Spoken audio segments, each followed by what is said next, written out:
I shower and spend ages blow-drying and straightening my hair, just to give me something to do, so that I don't find myself in my car and heading to where I know Kane is. I curl up in bed with my laptop to go over a paper I wrote at Mom's this weekend, for tomorrow. I'm halfway through when there's a knock on my door. "Come in," I call, assuming that it won't be him coming back for a repeat of Thursday night. Although when the door starts opening, I suddenly panic that I might be wrong. "Hey, Ella said you were back." Luca says, stepping into my room, closing the door behind him, and sucking all the air from the room. He looks terrible. "Luke, what happened?" "This?" he says, pointing to his face. "Lee and I got into it." "You were fighting? Why?" He shrugs, kicking off his sneakers, pulling his hoodie over his head, and crawling into bed with me. "Not important. Missed you." He murmurs, throwing my computer to the end of the bed and pulling me into his arms. His scent surrounds me, along with his heat, and I immediately relax in his arms. I was only gone for the weekend. "I know, but I only just got you back."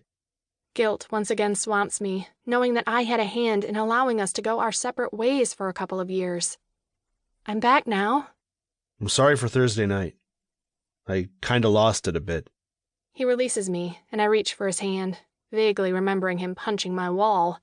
Although, most of my memories of what happened after Kane disappeared is kind of a blur. "Did you even clean this?" "It'll be fine.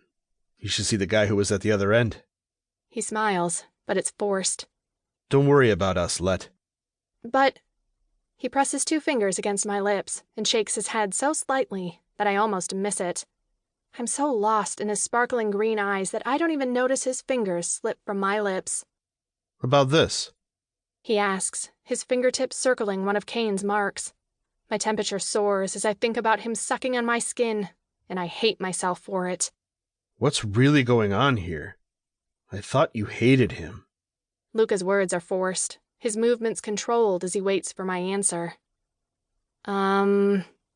I hesitate, averting my eyes so I don't have to look into his kind ones that should make my blood boil and my body come alive.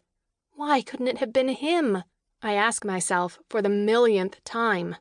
It would have been so much simpler. I do hate him.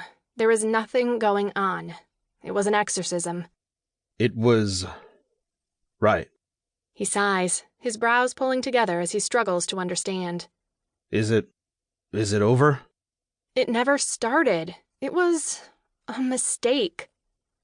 Luca lays down and pulls me with him until we're almost nose to nose on my pillow. He studies me in silence for the longest time, and although I'm totally comfortable in his company, the longer it goes on, the more my heart rate begins to pick up. "Scarlett," he whispers, lifting his hand to tuck a lock of my hair behind my ear. He stops himself, and my breath catches in my throat. "Luke," I breathe, desperate for him to continue, but equally terrified that he's about to confess something that I'm not ready to hear. His eyes drop to my lips as I say his name, and his hand comes to rest on my waist, his touch heating me from the outside in. He swallows almost nervously. It's a weird look on him, because he always seems so sure of himself. After a second, his eyes find mine once more. "I really hate that he did this to you." I gave as good as I got. The second the words are out of my mouth, I realize I've made a mistake. His entire body tenses.